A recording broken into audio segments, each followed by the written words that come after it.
professionalinvestor.com's daily brief. The answer to your question is learn the goddamn process, trade your trading plans, don't take too much risk on any one trade, and just let yourself get rich. Hello, everyone. Welcome back to the Frivolity. Where are we here? Tuesday, 25th of July, 2023, first day of two-day FOMC meeting for July. Woo, party! We got a grand total of 4 people over there on the YouTube page. Actually, people are probably a little surprised that we start so sharply right on 9 o'clock. It's usually we're a little bit late, but nonetheless, here we are. This will be like our, 20 minutes, half hour sort of overview. Not a hell of a lot to talk about today. Of course, we do have the Fed meeting right now, so markets are a little bit wonky. And I don't know whether we have any like new trends or anything established here today, although there are some pretty interesting things going on in the world here right now. And then because it's Tuesday, and Tuesday is Pentecook Day around TRI. We'll head on over in the after party and have a nice little chat with our TRI CTO, Fjord, and get a report from how things are looking on the ground in Europe and how site development is going for the team. So, should be an action-packed episode. I suppose we will get this thing started. Chat disabled. Please wait while we try to reconnect. Unable to connect to chat. Please try again later. That's interesting. This YouTube doesn't want us chatting today. Maybe I have to refresh that. I do like to sort of see. Oh, isn't that interesting? So YouTube actually like kicked me right out of the darn video thing. Oh, how frustrating. Now I can't even see what's going on over on YouTube. Of course. So if somebody else is watching that YouTube stream and they happen to see somebody who asked a question and try and make it rather, Chris is reading my mind. You'd think one day I'd get my act together, eh? No. But Chris has got my back, as they say. All right, let's get on with the market stuff. Don't think you guys really care about my personal issues with YouTube. All right, where are we here? I always like to start off with sort of best practices. So, if you fancy yourself a day trader and you want to get up to speed with how you probably should be setting yourself up, I kind of like to have a sort of a very regular routine.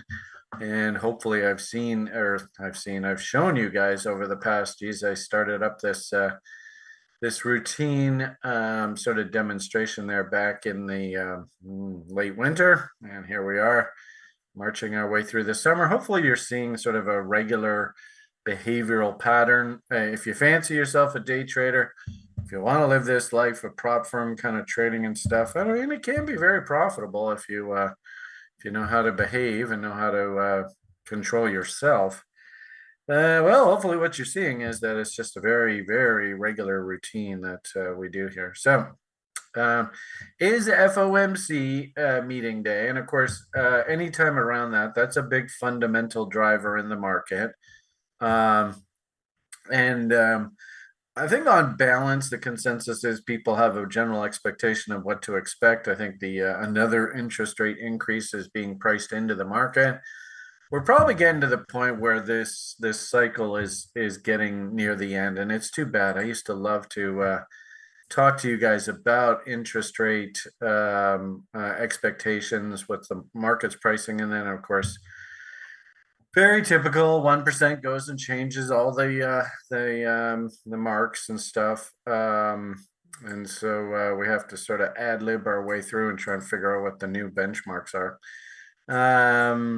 So I don't have a market-based proxy on short-term interest rates just as of yet. Still working away on trying to figure that out. But hopefully you can see this pretty good example of the 4-year cycle in interest rates. And of course, there was the sickness That was the falling interest rate cycle. If anything, they were probably a little bit late on that cycle. Then there's our sine wave rolling over. Now we're in rising interest rate environment, and you can see here we are marching our way along. This actually is a little bit slower. We also have this curve, which I think, well, actually that's basically the same, isn't it? I did have another study that actually was suggesting that we were getting fairly near the end of this cycle, but I don't know whether I have it on these charts. Yeah. Yeah, so I can't even really have that conversation with you. Sorry, guys. You can see the path of Fed funds, though. It has come off a long way. If anything, good old, old timer technicians would just simply say that at any given point in time, of course, we should expect things like this one probably is better to work with. Should expect things like 38.2 fib retracements. And usually what happens is they keep raising rates until something breaks or some sort of shock, and then all of a sudden they quickly lower rates. But I would imagine that by the time we actually get to whatever the pivot is, then you're probably going to see that short-term interest rates have to, where's our fit? There we are, have to actually head up to about, what would that be? That would be 3.25%, somewhere in that neighborhood. Did I do my math right there? No, 2.75%, somewhere in that area. 2 2/3 to 2 3/4. So, but we're not there yet. You see, there's no W's here yet. And we really probably won't see it in the Fed funds because they move very dramatically, real sharp shifts. But anyway, so the general message, from the market is we're probably closer to the end of that interest rate rising cycle than the beginning. Again, I got to work on that. Sorry, folks. I thought it was interesting too. Put out notes about a week or two ago. Maybe it wasn't not in our best interest to be too uber bearish of the US dollar index, especially when we came down and hit probably what I would consider a very normal AB equals CD harmonic price objective as well. It was a Feigenbaum constant chaos theory level as well.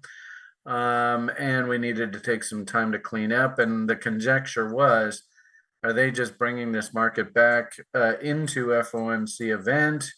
So now, if you actually look at things like overbought, oversold indicators, the US dollar index is now actually overbought again. Uh-oh. So, if we go and the Fed says, well, we're going to raise interest rates, but we're thinking that that's probably it. You might see the whole damn, you might see the US dollar here roll over from an overbought condition and start to work its way back down in earnest. So I thought that was fascinating development through the past week or two. And also just a beautiful testament to everything that we teach at TRI. Remember I was talking about short-term interest rates should expect a 38.2 to something like 50%. And then also there's Feigenbaum constant in there. And what a big surprise. We just basically went straight up right into that window. Also too, really good analogy of a low to low trend line. The way that we can use that as resistance. And then also another excellent analogy of gap theory and how 91% of the time, actually it's 91.4, we should expect these gaps to be filled in. That was filled in with a wick. I don't know whether I would consider that like fully filled in, but I do often see that the market will come in, fill that in with a wick, and then roll over and have to consolidate a bit. So 50% level, trend lines, Feigenbaum constants, 8s and 9s on the Tom DeMark, probably, and actually I noticed, I think down on like the lower time frame, like the 4-hour, you're starting to see divs start to form up here. I would say though, be careful about actually calling tops on this thing. If anything, with the Fed announcement tomorrow afternoon, and usually right around that noon time period is when the press conference happens. There's usually one or two sort of shenanigans and stop runs and stuff all in here as the institutions are playing with the public here. So I wouldn't necessarily call a top in here just yet. It's probably best for us to wait for after the fact before we do, make any grand predictions. And I get the impression in the actual market itself, if we go and look around the market, that you see that it looks to me like there's a bunch of just sort of herky jerky position squaring as we get ready for tomorrow. Then we should let tomorrow happen. Our rule, and it's a rule that was taught to me a bazillion years ago, is don't trust the market. Anything that you see in the market for one full hour following the Fed announcement. And now, of course, they have the press conference with Jerry, which is always fun to watch and to see which one of the reporters, male or female, I suppose, is in love with Jerry or hates him. By the way, they say his name. It's either Mr. Chairman, I don't like you very much, or Chair Pal, I want to have your baby. Anyway, so we'll keep an eye on how this develops. I don't think it's a good idea to play the US dollar index itself. What I would suggest is if you are interested, you want to go and hunt all these other proxies for trade setups, things like the euro, the yen, Aussie dollar, Canadian dollar, Swiss franc, British pound, etc. As for today itself, the inflation numbers themselves are relatively tame, but I did see, and this is very complicated to explain, but there's like this thing called the base effect, and um, because of favorable food prices right now, inflation numbers are relatively benign.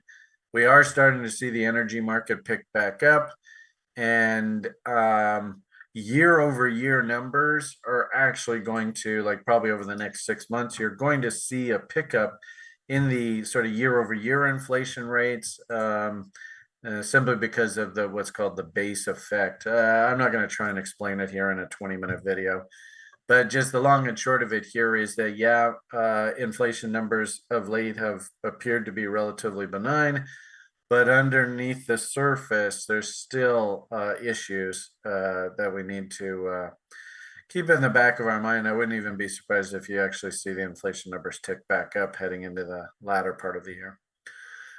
Starting the day, of course, our routine, feeling getting half decent sleep, computer's operating well, diet's okay. Actually, my shoulder's feeling a little bit better these days, so that's good.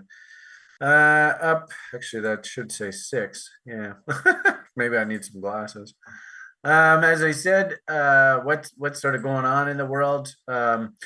We saw that the IMF raised 2023 global growth forecast. So on balance, and this is what usually happens is, of course, sell in May and walk away. All through that May, June period, you get a whole bunch of negativity. Oh, this is bad, this is bad, this is bad. Then after sort of about the first week or so of July, we go into earnings season. Earnings have been relatively positive this reporting season. I think there's about 30% left still to go on the S&P 500. And then we start to get into sort of the summer environment. The darling tech stocks and stuff will probably do okay. One thing that does fascinate me about all this is we did get a bit of a sell signal there on Tesla the other day. And actually, we got a confirmation of a sell signal on General Motors. So some of the auto stocks are looking a little heavy here. But on balance, I think we're going to see probably a firmer market state here through the latter part of the summer. And then, of course, as we head into September, October, that's usually, if there's ever going to be a big thumping in the market, September, October is usually when it comes. So we'll keep an eye out for that. It being 1 year ahead of a big US election year, though, I doubt that they're going to really let the market break too hard. But anyway, we'll see what happens. So the news out this morning and sort of overnight when I did this first thing, you can see Japan was just slightly down. I think you'd probably call that just flatlining. So I wouldn't be surprised by the end of the day. You can see the Dow's up a whopping a quarter of a percent. Interesting to see tech stocks, leading the charge here. I think Nvidia had a pretty big snapback, and you can see stocks are catching a bit of a bid here through the morning. So, and actually, I was encouraged to see Bitcoin is trying to hold in and put in some sort of bottom. Did find it fascinating that the algo still is working that long signal.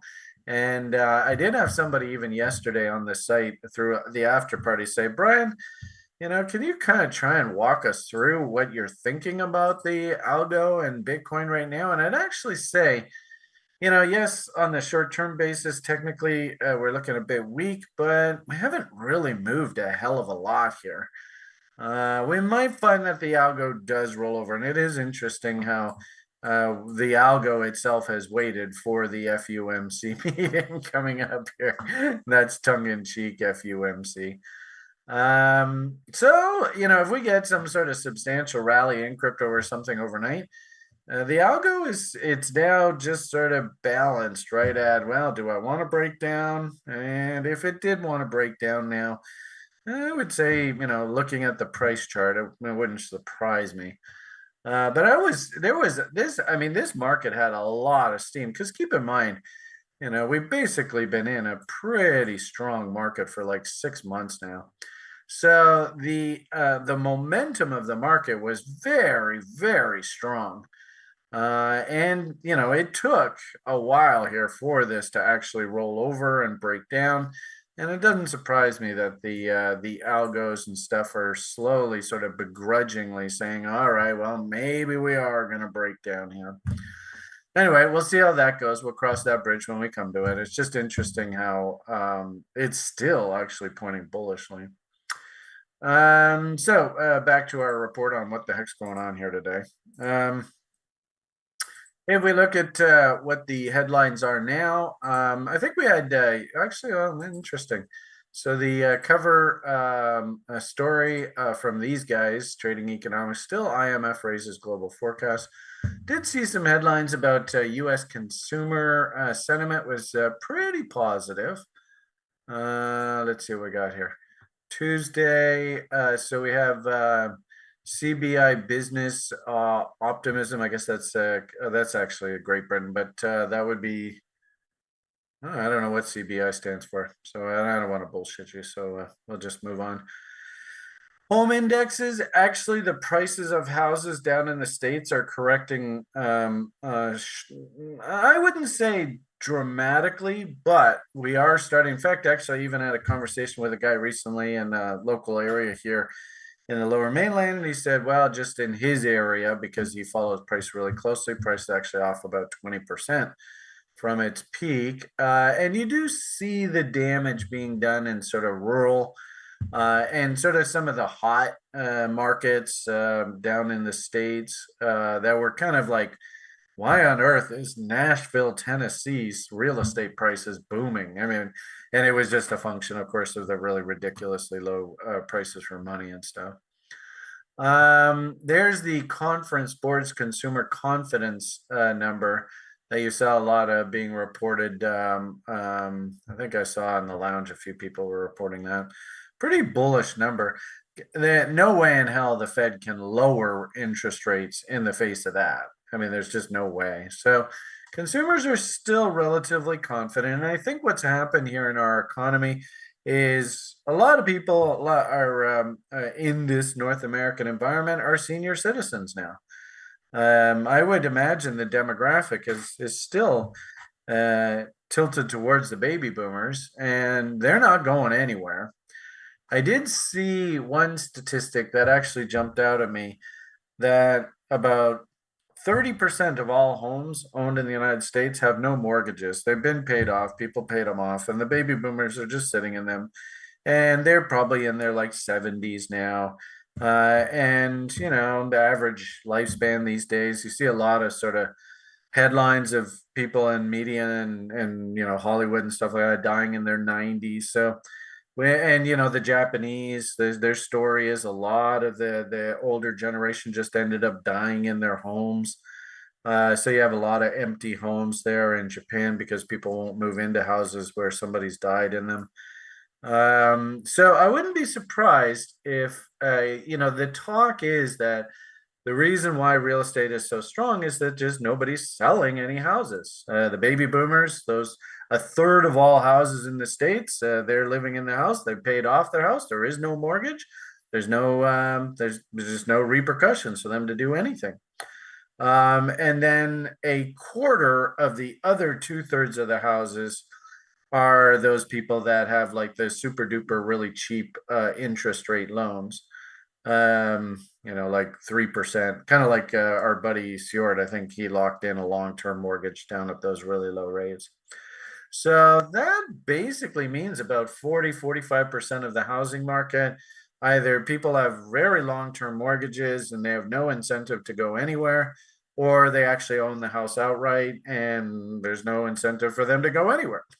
So about half of the real estate market is basically locked up.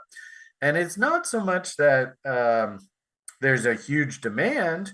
In fact, a lot of the real estate numbers that we're seeing lately is that there's just no deals being done. Houses just aren't being. And actually, I did see one report that said that the worst job to go into right now is a real estate agent, and a lot of real estate agents are quitting just because there just aren't any transactions being done. So it's a fascinating dynamic what's going on inside this housing market. And, yeah. All right. Thank you. So that's your sort of backdrop with the housing market if you're kind of curious what the hell's going on.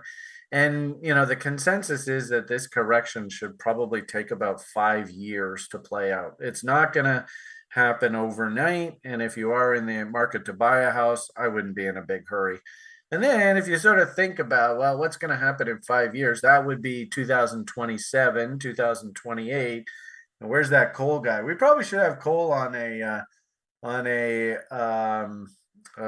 show to update us on celestial stuff. I think a big thing happened with Venus in retrograde or something recently. And I did notice the world went a little screwy there a week or two ago. But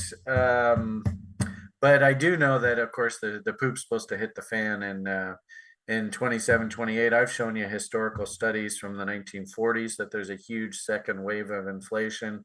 And my hunch is that the real estate market's going to collapse at that point. And then there'll have to be big bailouts and big money printing and all that bullshit. And then there's more inflation, blah, blah, blah, blah, blah. But it is interesting to see how, a lot of people in the public are actually calling for crash now. But I've been playing this game a long time, and very rarely do you ever see like crashes at the beginning of decades, like 03. The crash already happened, right? Dot-com boom was bust was 2001. 1993, and there was a mini crash in like the 1991. And it was a recessionary environment, but the stock market actually did relatively okay through the mid 90s. And then, of course, into the dot-com boom, latter part of the decade. So I'm not really seeing crash. And if anything, I've said this repeatedly to you guys, the place and the market that you should be thinking about crash is not the United States of America. It's substitute drama teacher, idiot, commodity-based countries that have no industrial base to them. Those are the countries that you have to be really concerned about. Look out my window. So if there's going to be a crash anywhere in the world, I've always said it's probably going to be in Canada. And of course, instead of letting the prices crash, and of course going through economic malaise and bankruptcy and stuff, they're actually doing the exact opposite. They're hyperinflating the society, and the consumers getting absolutely destroyed at the grocery store. If you want to buy a house in Vancouver, now it's something like you need $2 million. I mean, just absolute stupidity. But anyway, I digress. Okay, so as I said, it's a Fed market. I don't think we should get too excited about any kind of signals that you're seeing in the market today. Although I guess I'll just finish off this free broadcast with just a quick review of some of the signals that we got recently. It's interesting to see how the bull key reversals are all in the money and just doing their thing. we had a couple potential bearish key reversal signals try and set up in the housing stocks, and they did not follow through. In fact, actually, the signals now have been busted. There was never a signal. You'd have to go through this low for it to fire. But interesting, look at General Motors here. What an interesting story.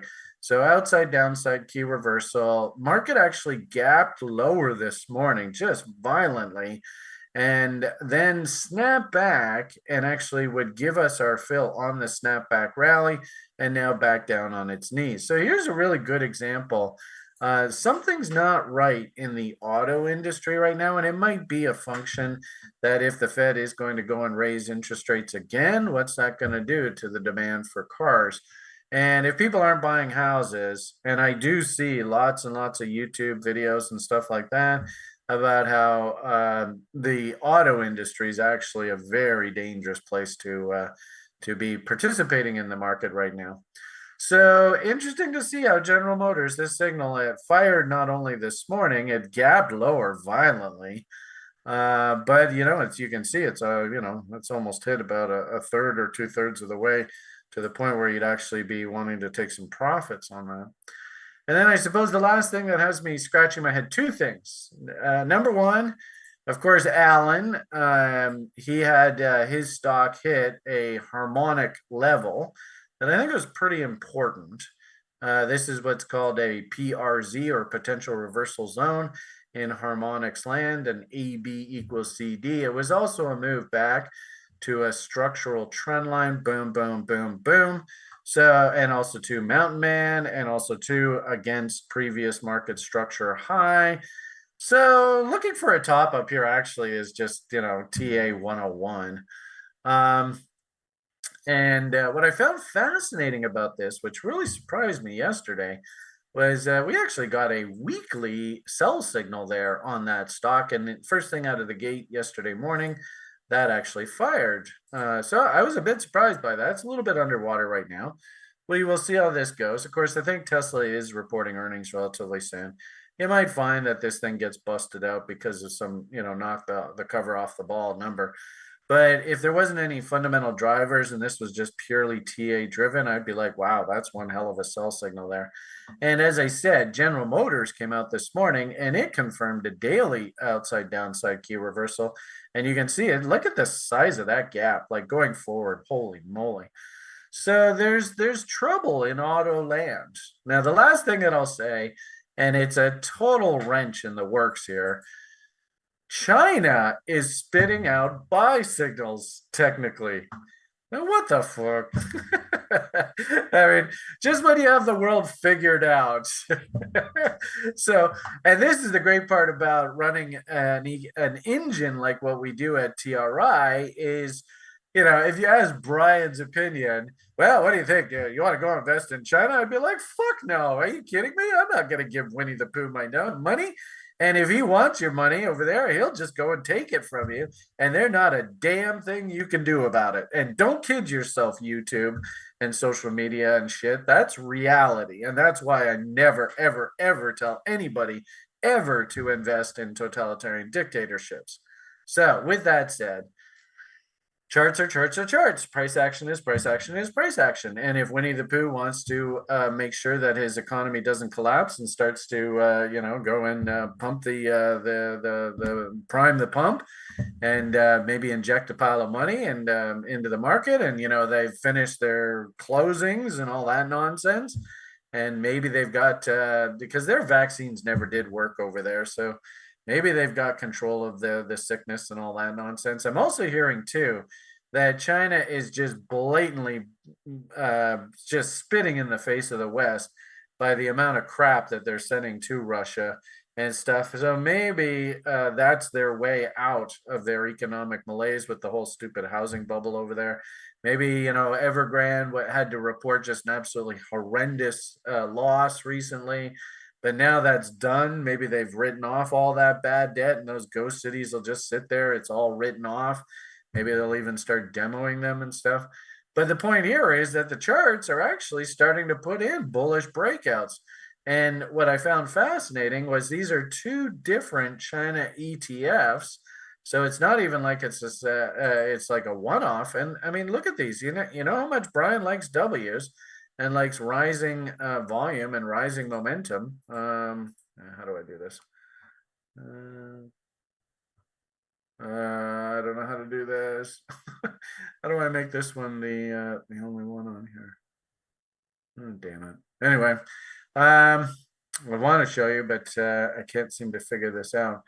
I'll just, you know what I'll do is I'll just go like that. There we go. So, they're basically the same. You can see the bull div. You can see the rising buying interest. You can see one low, two lows, three lows. You can see the bullish bot setup. So, and then the coup de grace, of course, our algo says, hey, you want to pay attention to this candle. This is the exact opposite of what General Motors just did. This is a bullish key reversal. And the market actually like gapped higher here. So I mean, you can't chase that and go and buy it there. Maybe if you really do want to play this key reversal, you just basically put your order at the breakout point. But, I don't think I would be actually taking a position here, but it is interesting writing on the walls. I do like this bot setup. This is actually constructed fairly well. And it would make sense that, IMF is increasing global growth prospects. Maybe it is sort of like, okay, China's finally gotten over the sickness and their economy starting to get back up and running. I don't know. But, the levels are the levels are the levels. And if I'm a bot trader, well, I just got to go in there and buy on a break at 79.15, looking for 103, stop at 71 and just live with the results. That's a trader's life. But I thought that was fascinating that of all markets and everything to tell us that it's trying to put in a buy signal, the last thing anybody's talking about is a buy signal coming out of China. So there you go. Merry Christmas. Do with it as you please. These ETFs are listed in the United States. So I suppose if you want to play it, you should be able to get your money out if you're a motivated seller. But that's about as far as I would go to investing in China would be to buy some of these overseas listed ETFs. So anyway, food for thought. Take that to the bank. Again, I don't think it's a good idea for any of us to really take any positions or anything ahead of the Fed tomorrow. So let that event get out of the way. And then following that event, if we get some sort of top in the US dollar index, and I think this is acting as kind of a quasi risk on off proxy. So we had the market kind of wishy-washy over the past couple of weeks as this thing cleaned itself up. Now it's overbought. We are in a trade location up in this area. If we get a rollover and this thing starts cranking back down, then that, in my opinion, is going to be a big risk on message, and stock should rally. Hell, even Bitcoin and crypto should do nicely. And really, isn't that what's supposed to happen here in the latter part of the summer? So let's keep our fingers crossed for a nice big fat M coming in here, and all the risk assets ramping back up. All right, let's leave the free broadcast at that. Have yourselves a great day. That was about a half an hour. Head on over. We're going to head on over and have a nice chat with Mr. Pennacook himself. You ready to do this thing, Fjord? I think he's around. Pennacook. There you go. I think if you say Pennacook 3 times fast and click your heels together, it takes you to this magical, wonderful world called Breda. All right, everybody. All the best. State veterans, we got SOF tonight, and also level 3ers that have recently graduated. You should make yourself part of that group. We should have a lively conversation pulling apart the stock market and seeing some interesting ideas, and just sort of food for thought on that. This is an interesting chemical stock. Look at that thing. So, this is the kind of market state, right? Trade location, interesting price structure. Down at the bottom of value, are we ready to go? You can see I was interested here recently. So there's lots of interesting ideas floating out there in the stock market. So it should be a lively conversation tonight. And then, of course, tomorrow we'll have the show with the Coinigy guys. but I'll talk to you first thing tomorrow morning about that. So have yourselves a great day. All the best, and bye for now.